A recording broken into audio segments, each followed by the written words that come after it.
你妈呀，这干啥呢？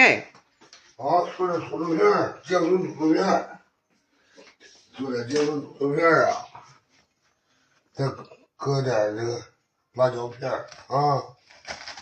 哎呀，还有剩饭呢，我寻思把那饭溜上，还有馒头打吃它呢。吃多少都没事儿，明天我都吃了。行，那你做就做了呗。我还寻思炖点窝窝，炒点瓜片儿、鸡蛋呢。你这，那就这个了，今晚上啊。啊，那啥呀？哎呀妈呀，这咋出息了？想起做饭来了，我的天呀！胃口能加菜啊，那你就做。完了，你别整齁拉闲的，齁死，可下吃一顿你做菜，你就齁死我。那不能，那我还得重不搁钱我炒一个菜，你看说就不往好说。我搁酱做，我搁。那你还都放酱啊？你别整太多的。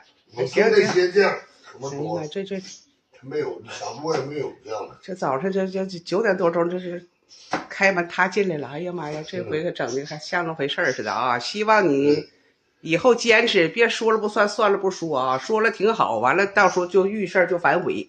还这样回归家庭了吧？这是啊，我就等吃了，你就别整齁拉闲的。可下吃你做一顿饭呢，反正毛泽东当年都是为了全国大众的利益。哎呀，你这家一整就整大事了啊！行，那。